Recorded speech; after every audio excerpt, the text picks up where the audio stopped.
Queridas amigas, amigues, amigos, bienvenidos a este nuevo episodio de Knockout, donde no se trata de perder el conocimiento, sino de ganarlo. Hoy va a ser un encuentro de pugilismo literario entre dos muy especiales autores, Gabriela Jáuregui, que es escritora, tiene varios títulos multipremiados, muy reconocida, está en todas las listas de los grandes y nuevos escritores de América Latina, como poeta en la mayor parte de sus títulos, ensayista, pero tiene un libro de cuentos que ha sido memorable, ¿no? La memoria de las cosas. ¿Cómo te sientes ahora como boxeadora? Lista, Gabriela. lista. Para los derechazos, izquierdazos, gancho al hígado, Baltasar, con todo respeto. Te hubieras traído tus libros para que nos agarráramos a librazos. Mira, sí, mira. ¡Pum! Sí.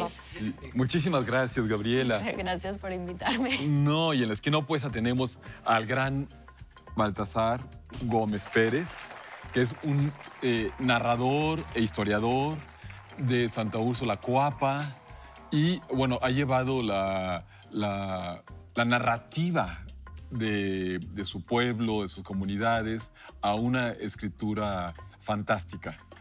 Muchísimas gracias. Gracias.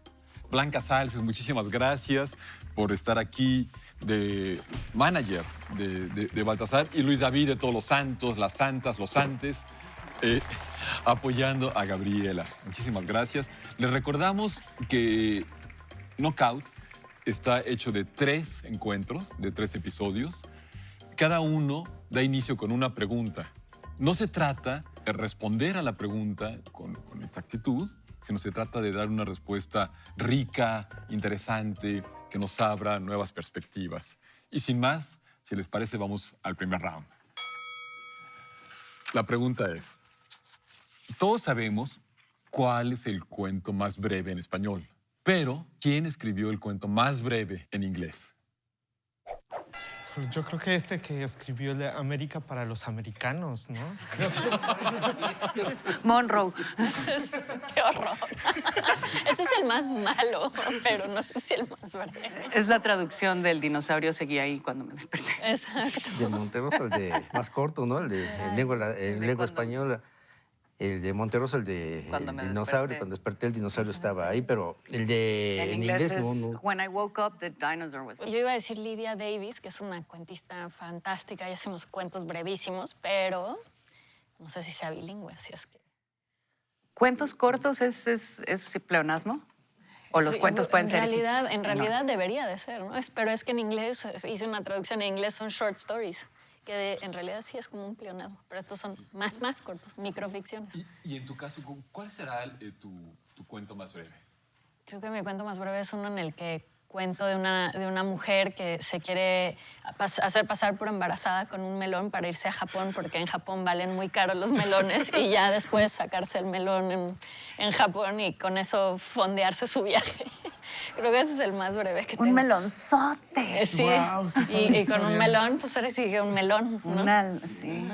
Melón por melón. Y es muy interesante porque el título ya de tu libro, La memoria de las cosas, dice mucho, dice casi todo, ¿no? Porque concentra, con un espíritu casi dadaísta o de coleccionismo extraño, concentra la atención en una serie de objetos, pero la palabra memoria me parece muy interesante que la hayas traído a tu título, ¿no? ¿Qué papel tiene la memoria en tu narrativa? Creo que ese justo es central, ¿no? Porque además la memoria es en sí una ficción. La vamos construyendo, la memoria se comparte, se construye entre todos, ¿no? ¿Y qué es la memoria de las cosas? Pensaríamos que las cosas no tienen memoria, pero en realidad nos cuentan a nosotros, ¿no? Como que ese era un poco el pretexto, digamos, de toda la colección. Las cosas nos cuentan Ajá, a nosotros. en vez de nosotros somos contarlas. el relato De de las cosas. la ficción de las cosas. Exacto. Fantástico. Bueno, ahí está Gabriela por entero, ¿no? Ahora tengo un problema existencial. Exacto. ¿De qué En cosa realidad, soy ficción? ¿Seré este ficción ring te de está qué? contando a ti. O sea, yo no recuerdo a mi muñeca de la infancia, a menos que ella me recuerde a mí. Exacto. Wow, Gabriela. Baltasar, en tu caso la memoria está colocada de una manera distinta. El hecho de que yo vengo del pueblo de Santa Úrsula, parte de la memoria es una memoria histórica, la que platicaban los viejos. Por ejemplo, este libro del Tigre del Pedregal, me acuerdo que cuando la abuela hacía tortillas en la cocina, que era de barro, de lodo, y estaba haciendo las tortillas, platicaba historias de los nahuales, de la Llorona. Pero este del tigre es una memoria porque me hablaba del tigre, que era un personaje de la zona, asaltante, que robaba para darle a los pobres. Para ellos era una parte de esa leyenda, de esa memoria de su comunidad que se tenía que transmitir oralmente. O sea, el cuento empieza como oralmente a transmitirse. Pero cuando lo vas escuchando de distintas personas, a alguien le va agregando, a alguien le quita. No, pues yo me enteré que tenía a la Virgen de Guadalupe en el pecho y al diablo en la espalda, por eso no entraban las balas. No, que a mí me platicaban que se metía a una cueva en los Pedregales y entraba por el pescadito y salía hasta allá, por San Ángel o por Tlalpan. O sea, cada quien le iba agregando. Entonces la memoria se va volviendo una especie de metáfora que se va transformando hasta que llega a mí. He tenido la fortuna de estar en presentaciones de tus libros y es fascinante porque el público irrumpe en tu narrativa y empieza a decir, no, espérame, Baltasar, no eran así las lagartijas, eran de otra manera, y entonces forma parte del entramado de tu relato. Y en un acto de memoria lejana, para recordarnos de la pregunta que dio pie a este encuentro, a este round, debo decir que el escritor Arthur Clarke, en una conversación de amigos, de escritores, recordó que Hemingway, que en una comida, hizo una apuesta. $10 cada quien a que puedo escribir un cuento entero con 6 palabras. Y entonces todo el mundo, pues desde luego, sacó sus $10 y en una servilleta escribió: se venden zapatos de bebé sin usar. Todo el mundo se estuvo de acuerdo en darle sus $10. El cuento más breve en inglés. Pues este round se lo lleva Gabriela por esa perspectiva tan rara, yo diría, isomórfica, en donde nosotros mismos somos la ficción de los objetos, de una colección extraña, única, inverosímil de objetos. Muchísimas gracias. Creo que Baltasar estará de acuerdo en este dictamen. No se vaya, es apenas el primer round. Baltasar tiene otras oportunidades.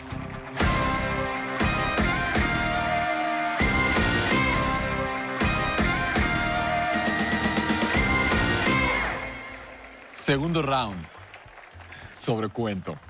¿Quién escribió en México, qué escritor mexicano escribió el primer cuento de ciencia ficción? Vamos, Baltasar, vamos. Todos los Ay, no es Amado Nervo. legisladores que Amado hicieron la Nervo. Constitución. Amado Nervo, aquí hay una propuesta ya. Amado Nervo. Mejor conocido como Amado Nervio. Amado Nervo. ¿Tú dirías, Gabriela, que algo de la memoria de las cosas es ciencia ficción? Yo creo que sí, o ficción de la ciencia quizás. Sí, hay algo de eso allí. Pero a mí sí me encanta como esta idea de cómo otras disciplinas, como otra información, digamos, fuera del cuento, del universo del cuento, informa el cuento, ¿no? Un poco hasta lo que contaban ahorita con Baltasar, o sea, como anécdotas del vecino, ¿no? De la otra calle, o sea, cosas así que van nutriendo, y lo mismo también, cosas como del mundo de la ciencia, del mundo, no sé, leer de pronto un artículo de alguien que en el espacio encontró no sé qué y cómo eso podría informar el cuento. Sí, a mí me encanta. Tú tienes viajes al espacio. En mi imaginación. Fantástico. Puros cuentos. Puros cuentos, ¿Y exactamente. tú, Baltasar? Escribí un cuento que se llama Esencia Rebelde, que es una esencia que viaja en el espacio, pero que nace siempre en un cuerpo humano. Y viene desde la México Tenochtitlan, donde él fue un guerrero tenosca que cuidaba el templo de Huitzilopochtli y muere defendiendo precisamente la México Tenochtitlan. Él cree que ya va a morir, ya va a volver a nacer con Tonatiuh, a la vuelta al sol y todo eso, pero no, él vuelve a nacer. Y él se da cuenta de que en esos inicios de la vida él tiene memoria, pero esta se va perdiendo en el momento que él como ser humano empieza a crecer. Después también muere, precisamente en San Ángel, en los Pedregales, es capturado junto con Pedro el Negro, es decapitado y sus cabezas están colgadas ahí en Plaza San Jacinto. Él se da cuenta que es una energía del espacio que entra en cuerpos humanos. Vuelve a nacer, ahora es uno de los Dorados de Villa que muere en Celaya, pero ahora ya no tiene miedo. Ahora él se pregunta, bueno, ¿y ahora qué voy a hacer? Y vuelve a nacer, ahora es un estudiante que nace en la época de los 60, muere. Él se va a la guerrilla el 23 de septiembre, cuando es reprimida el 10 de junio por los halcones y se va a la clandestinidad. Pero es detenido en la colonia Avante y es desaparecido y muere en el cerro del Chichinautzin, allá en el Ajusco. Y él vuelve a nacer, pero ahora se pregunta, ¿ahora contra quién voy a pelear? ¿Quién voy a ser? Es esa fantasía que uno utiliza, que puede ser algo universal, pero que la va ligando con ciertos procesos históricos. Y es un cuento breve, digo, no es largo. Ahorita se los comenté y así es como está escrito casi.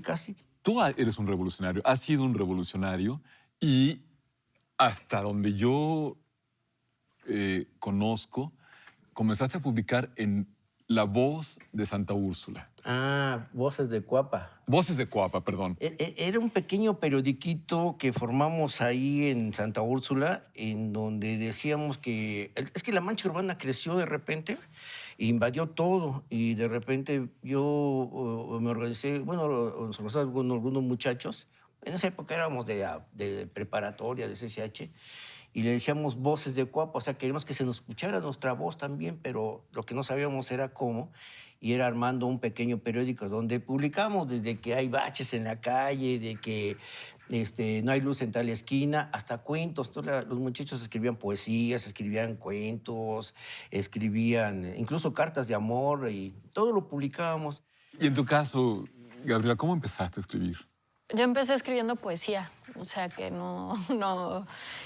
ya el cuento para mí fue así como estirar la liga muchísimo, pero sí, empecé escribiendo pues porque creo que la poesía a mí me salvó la vida, ¿no? Entonces como que yo decía, bueno, yo quiero hacer eso que hacen estos poetas, ¿no? Y es una forma también como de empezar a encontrar tu voz, ¿no? Y como todo lo que no te gusta del mundo, todo lo que sientes que está mal. Y también, pues yo era muy adolescente, y así empecé escribiendo poemas adolescentes que... ¿Quiénes eran esos poetas que... Todos nos avergonzamos. Todos de fuimos nuestras adolescentes. de nuestras primeras letras. No sé, yo creo que Las Voces de Cuapa sí se lleva este round, porque Es mis lo poemas más- de adolescente no, Pero la poesía es lo más difícil del mundo. ¿Cómo es que estiraste la liga para llegar a cuento? Al revés, ¿no? Pues, ahora sí que así se me dio, no sé, la música, me gusta mucho la música también, entonces pues la música y la poesía siento que, ¿no? Sí. Como que están muy hermanadas, entonces pues por ahí creo. Pero cuéntanos, cuando dices esos, yo quería ser como esos poetas, ¿quiénes eran esos poetas? Me da mucha vergüenza, porque es como de una pretensión adolescente muy grande, ¿no? Pero bueno, a mí me encantaban los poetas malditos. Claro. ¿No? Y la verdad, lo que sí es, pensando ahora en lo que contaba el compañero Baltasar, es que pues, son poetas que escribían de la calle y de la cotidianidad, cuando nadie estaba haciendo eso en su momento. Entonces a mí, pues como que de pronto, les digo, como en este azote adolescente, sí me parecían así como de... ¿Beatniks? No, los poetas malditos, ya sabes, Ya. Baudelaire, Baudelaire. Rimbaud. Nada, bueno, o sea, el azote Claro. total. Y de ahí, pues, el brinco a los beatniks no es nada lejano tampoco. Bueno, todos Y- seguimos en ese azote, ¿eh? De Baudelaire. Pero Imagínate. ya han pasado 120 años. Pero, O pues, sea, mira, sus azotes son bien vigentes. Es que No. el azote es el azote, independientemente en el momento histórico en el que se dé.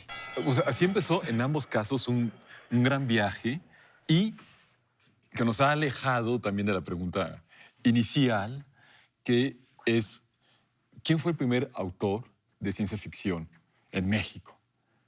Fue Francisco de la Llave, 1810.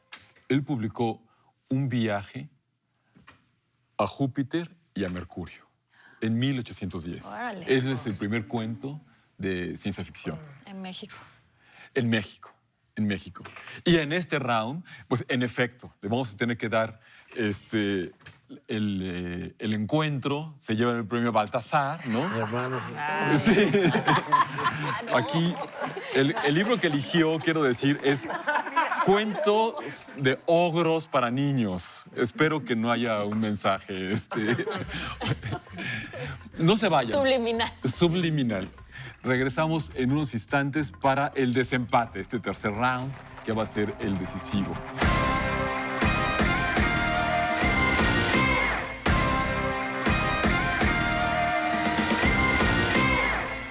Vamos a iniciar nuestro tercer round. Yo ya veo un cruce de miradas amenazantes.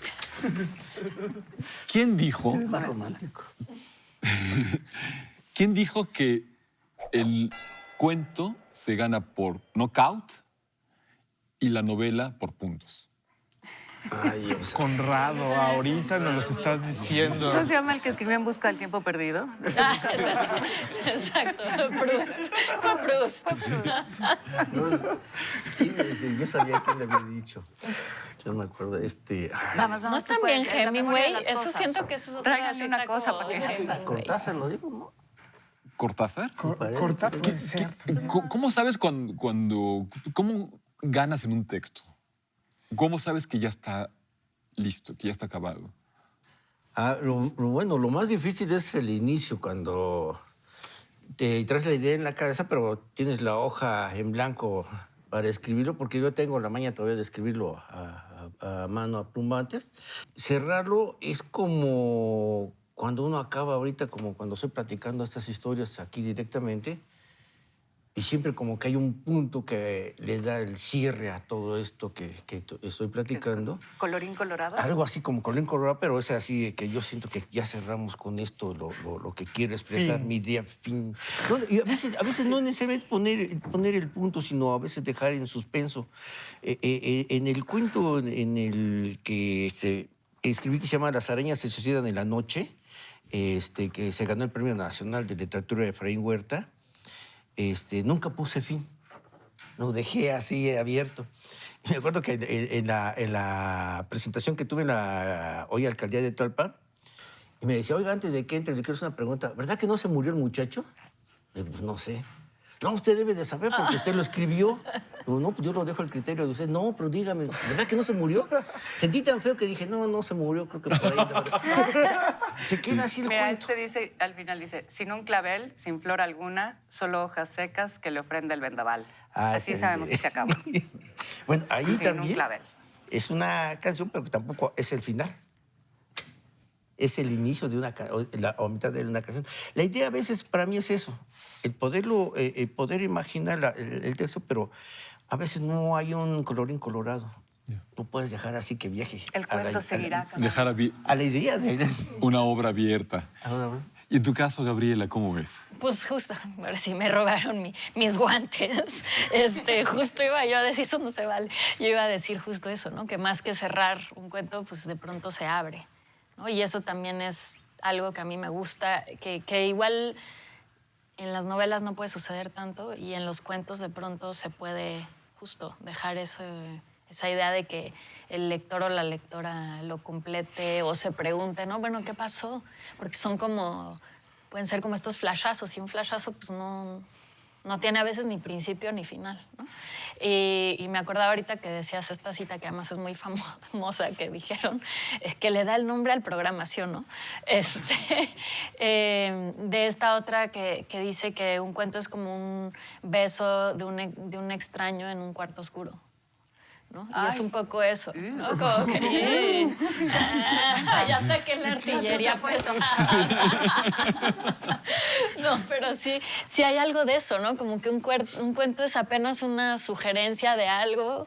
Es curioso cómo a veces los lectores queremos, o sea, todo digerido, ¿no? Danos la historia completa, no queremos pensar, o sea, no queremos que se quede para después, ¿no? Tengo la incertidumbre y lo ya, quiero y dímelo tú todo, eres, dámelo dámelo, todo. Sí. ¿no? ¿Cómo es la experiencia de la poesía?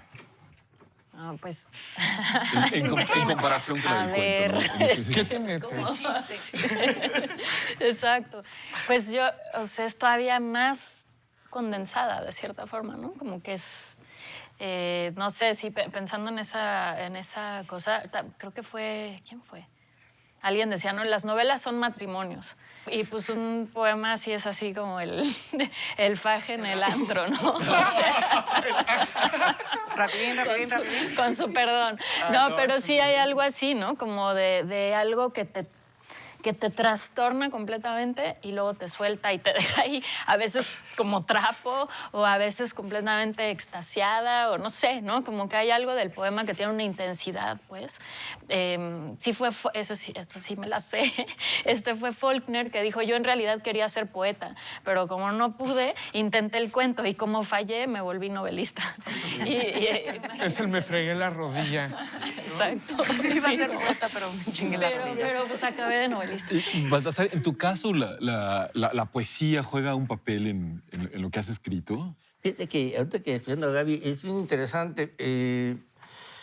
Yo creo que todos en algún momento, aunque no tengamos la academia, hemos intentado escribir o hacer una poesía cuando tenemos algo que nos lastima, algo que nos emociona.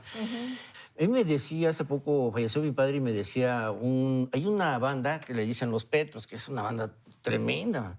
Pero te llevas bien con ellos y todo esto, pero me decía algo que me llamó la atención. Me decía, oye, no te he visto llorar. Y pues es que no hay tiempo, tú no estás pensando en otras cosas. Pero entendías en esos momentos, ¿no? Me dice, no lloras ahorita, pero los sentimientos te los estás comiendo y vas a llorar en un momento. Vas a encontrar algo, un momento en que vas a llorar. Dije, este cuate es poeta, pero ¿cómo si no está con la mona, está con la caguama? Todos en algún momento traen ese sentimiento para poder expresar esos sentimientos en poesía. Lo que no sabemos es la mecánica, la prosa, cómo armarla, pero lo traemos.